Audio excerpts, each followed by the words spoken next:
I've been blessed that I have her in my life to sort of and guide me here's through. the other thing that I really, again, when you learn and you really know it, pass it forward. But pass it forward to the one that's worthy. Yeah. Right. I think one of the biggest... You can't drop jewels to everyone. Yeah, you can't. And I think that that's a big mistake that we as women continue to do. And then what happens is we give more information to the enemy than we do to the people that are really trying to empower. Right. And so, it's this whole... The ones that are sincere about it fall back. Right. Because the ones that are just about them go forward. You know what I mean? And we really need to, identify that. Like, nah, that one ain't about it. Let that one learn on their own. Right. And I think the most thing too, just to add a little tidbit, is listening. I feel like the more, if you have someone that's telling you something, listen and take that advice. You know what I mean? Instead of just like, oh well, she doesn't know. Or sometimes it's a little catty between women too. Like, oh, I don't want to hear what you gotta say. I'm gonna go listen to her. But that other one that's really gunning for you is gonna tell you something that's not really gonna help you. I fall victim to that so many times because like I said, I really am about helping people. And so I'll get, oh, she's phony, oh, she's fake, oh, she thinks she knows it all. No, I just want to share what I know to be true. And whether or not you want to accept it or not, that's on you. But I'm gonna give it to you.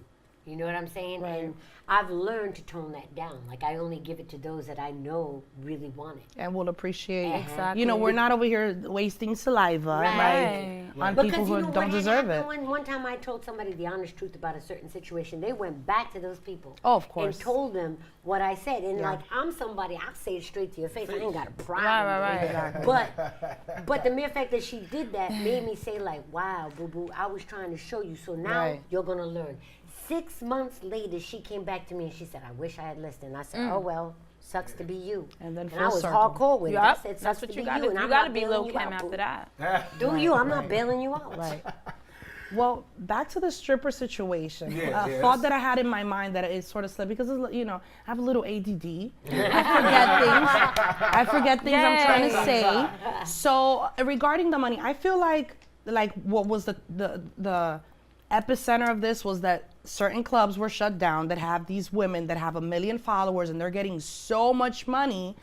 This place shuts down. All these girls are now going to these other clubs where the girls are not used to making or seeing that type of money in this said club. Right. So when they're stripping and they see that the guys are spending 2 to 3 racks on the strippers and they're looking around like, where's my money? Right. So it was like that culture, that explosion of money that was being made in said place was now, it was on the spotlight now. It was under the microscope to these other smaller or less popular clubs. And the girls are like, wait, but I'm not making any money. Why? Because these girls have 1 million followers on IG. Right. The guys come out to see them. And it's like you said, it's the fantasy. Promoters, they're the ones that bring out the girls, but you also can't be mad at them because it's like, it's supply and demand. What do the people want? You know what I'm saying? And it's not, even with me, like I said, some places won't hire me because I have the curly hair, because I'm a little thicker. Every club has their specialty, their preference. What does the customer want to see? So at the end of the day, it's about the bottom line. Yeah, it's pretty much. It's about the bottom line. Strippers, bartenders, there's enough money to go around if you do this shit smart. But at the same time, there's some people that are fucked up behind the bar, and there's some people that are fucked up strippers, and they're giving everyone else this bad name. If I'm working and money that's meant for a stripper falls near me, I'm not gonna take her money. Take the money, honey. If she's dancing on the stage and I see she's doing, because I'm not gonna sit there and be like to someone who's lazy on the stage, but if I see this girl comes up and she's twerking that shit, I'm slapping that girl's ass. I'm like, yeah, I'm amping it up so that the men could throw her money too. So she can get that platform that she needs to get this money. So it's not really every bartender that's shady or trying to cut throat with the strippers. And some strippers in the same light, some strippers are really good and they're still getting their money. No matter what strike or not is going on, they're getting to the bag. Right. The ones that are not getting to the bag, that are on their phones all night, or that they're sitting there like this and they're not making money, they're mad. So it's like you have to work. You got to put in that work to get that dough. Facts. Let me ask y'all this. What if, because a lot of people on social media, I've looked at social media, I looked at a few things. A lot of people have been talking about, that strip clubs should change their name since this is going on. What's y'all take on that silly nonsense? I'm gonna call it silly nonsense. It is silly nonsense. Okay, what's up, T, honey? What do you mean? You're naked. It's a naked place. People are stripping. That's the main goal of it. Even though men are spending the dough on the bartenders, when you look around, they're clapping ass everywhere. That's really what they're looking everywhere. Their money's going somewhere, but their eyes are everywhere. Mm-hmm. So at the end of the day, it's a strip club. People strip in there. It's not a bar. It's not a bar. You know the part that I equate it to, like, you know, you're in Bed-Stuy and all of a sudden it's Bedford Hills. Right. Like, it ain't changed. Right. It's still, you know what I'm saying? It's still what it was, what it is, and what it will be. Right. You know what I mean? Just by changing the name doesn't change the situation. Right. Exactly. You know, and that bothers me because it's that sugarcoating. Yeah, sugarcoating nonsense. Yeah. Is that they want to put glitter on everything nowadays? They want to make, and it has to do a lot with the social media. Like you want to be seen and seem like you're more than what you are, or you make more than what you make, or you look better than what you look, and all the filters and all this and that. And let me do this to my, it's business. It's business. Don't believe the hype. But like you said, Reem'o, it's about the coin. So whatever needs to be done on social media. I mean, listen, if you go to my page, it's See Honey Baby, you will see that I am one of those people. I'm out there, I'm twerking, I'm going on live while I'm at work, showing my ass, because that's how I bring my customers in. That's how I get popularity. My followers grow. It's a business. It's what you're trying to build your brand. You're trying to have all eyes on you. So you're gonna do what it takes. Hey, listen. To a certain limit. Yeah, I like that you said that. It's true. I mean, for me, like I said, like me as a man, you know what I'm saying? Yeah, if I did go to the strip clubs, it was a vasted of things that my money went to. So maybe there might be a night when I was feeling, it would go to a stripper. But if I got with a bartender or a star tender, either or, then my attraction would go to it. But also, too, people have to understand with the business part of it, right? Customers play their part. The owners go after that part, and so do the promoters. That's just the flow of business, period. Right. And if an owner and a promoter come together with a mindset and say, okay, the flow of money, it's going to the bartenders. Right. We got to change our whole our mainframe. And also, too, people have to also understand the structure of the strip clubs. If I want to say, if we want to put a time frame on it, post maybe 2006, 2007, okay, they changed the structure. They put the stages in between the bar. They could look at the dynamic, look at the structure. It makes sense. It does. Okay, if the money flows, right? Okay, fine. If I throw it over, right? It's a flow, but it's not a consistent flow. But if the flow goes, boom, order, bartender, then that's the flow that it's fastest going to be at its pace. Mm-hmm. So for me, it's like, how is it that we'll come to this age of, okay, now we're going to start a liberation. We're going to start a liberation. Yeah. I mean, it's in a an smart entertainment move. spot. Like, T, touch on that. It's a smart business move. You're putting all the money in a central area, right, where management is able to sort of see who makes what and what. It's just easier. And like me, I have a bachelor's in business. I know what it takes. A bitch is smart. I know what it takes. I know what it takes in the inner workings to sort of see if you're gonna be making that money or not. Right. So if you put everyone in the middle, it's just easier. It's easier because okay. Yeah, you could just look. Okay, this one is selling more drinks. This one sold more bottles. That one is twerking that ass and getting that money. This stripper's right here is lazy. Right. It's all, okay, this one opened the register and she don't know what the fuck she's doing. She's going to be short tonight. And this one over here, she's drunk. Oh, no, this bitch is loose. You can tell what's going on. Right. And you were even touching earlier on Sin City, the way the layout was. Yeah, the layout. Right. In some and even me, like at Secrets, like I was there last night. Some of these clubs do have the bar, the wall behind the bar, and then it sort of gives customers an option of where they want to go. But it is also smart to have everyone in the middle because the money will be spread accordingly sometimes, right. Sometimes, right. So it's like if you do a money shower, for example, right. Where you throw that shit wherever it lands. If it lands on the stage, it's the strippers. If it lands on the floor, it's ours. Exactly. If it's a money shower, but also it's a very weird because it's like, okay, not all money showers are for everyone. Right. Sometimes the guy likes the stripper back there, but she's so far that he just, but if you're a smart bartender, you know who your customers are looking at.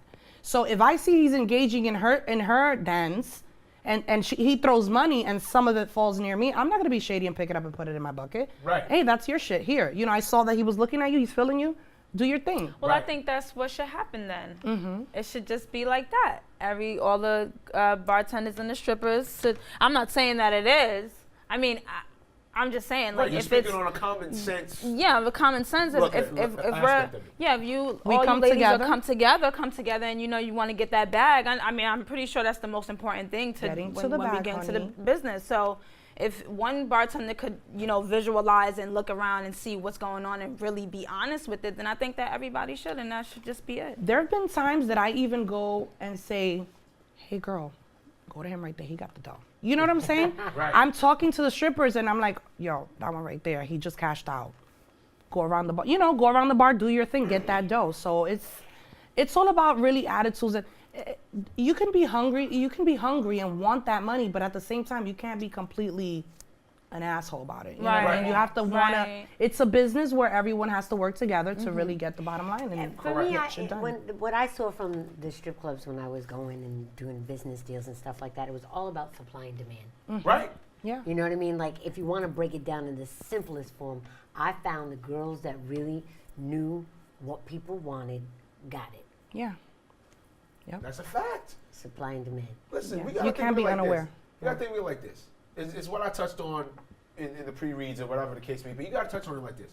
You got to think of it like the drug hustling game. Yeah, I'm not going to really go too far into it. I'm not going to expose a lot of things. But if a hustler, right, is on a dead corner or whatever the case may be. Now, yeah, they mark their territory, right? But on a business aspect or mindset where for that person, a gangster, whatever the case may be, that dude's going to try to either want to take over that block or he's going to find a way to infiltrate that block so that way the flow could come back on his turf.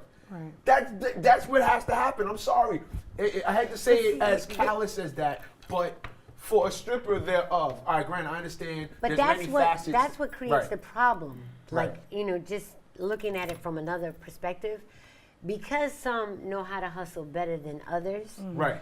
there becomes this inner tension, and you can speak on it if you want, but I've seen it, that there's this inner tension, like, oh, she thinks she's all of that because she did this. You know what I mean?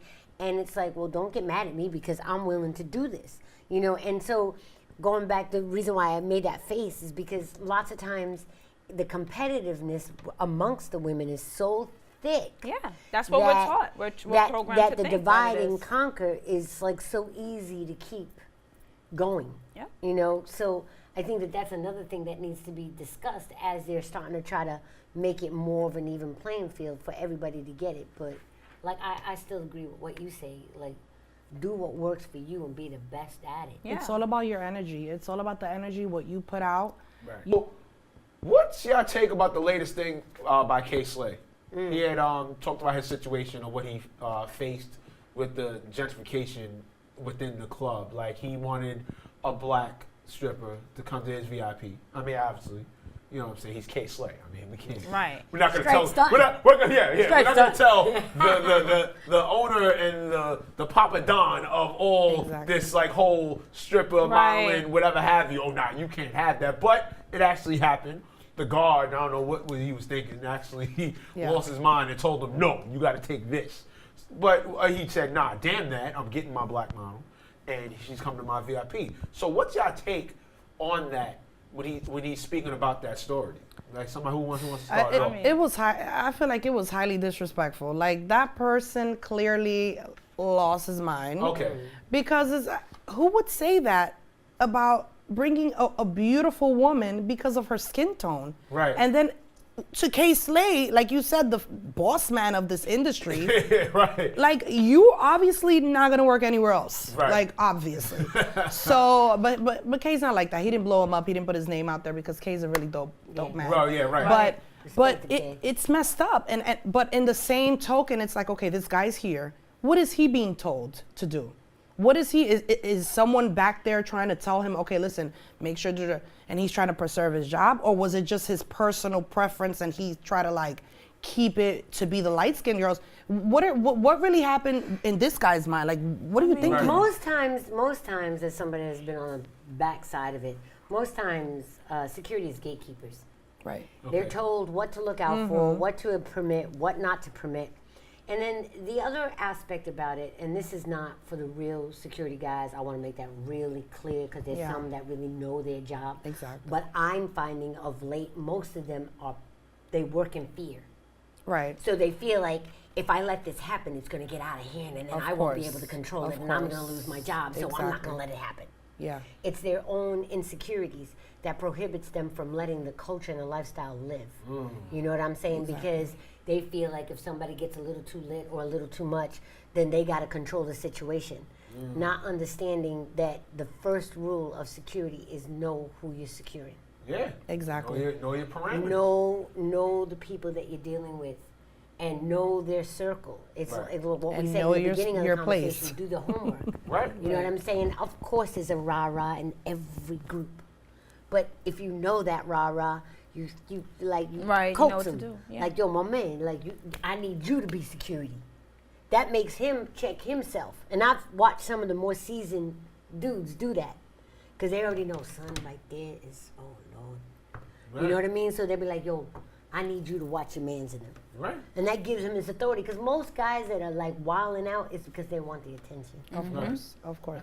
Well, he definitely wilded out with that one because it's like, he really did. but again, can you really be that upset at him? Maybe not, because like you said, he's just the gatekeeper. Someone is ordering him and telling him what to do, what not to do, and it's fucked up because a lot of, every woman is beautiful. I just don't understand. Every woman is beautiful. There's different complexions. It's like makeup, honey. It's like lipstick. I want a different shade all the time. I don't want to wear fucking pink, everyday pink. Well, I feel like as and this model probably was my complexion, or probably light or dark or whatever the case may be. But I feel like, ladies, stay away from the clubs that don't want you. Right. If they don't want you, don't go to the club. Just like what was the other club? Oak. I think it was One Oak or something like that. It was a whole big thing on Instagram and how the promoters wasn't allowing melanin dark women or whatever the case may be coming just as a party. You know what I mean? So they didn't want us there at a party. But my thing is like, I don't even party. You know why? Because I don't have time to waste my money at a party. I'll go to a party. I'll go out, whatever the case may be, with my friends and stuff like that. But if it benefits for you. If it benefits for me. But I would never, ever support any business. It doesn't matter if it's Sephora, it doesn't matter if it's a Macy's, it doesn't matter whoever it is. If I know you don't appreciate me, I'm never gonna support your business. Exactly. And that's what we as a culture have to understand. We have to stop supporting the people who don't want to see us. It's just that simple. Like, what's the whole problem? Like, I don't have to walk around and have somebody accept me. You accept me, you accept me. You don't, you don't. Guess what? I have parents and family who accept me and love me. But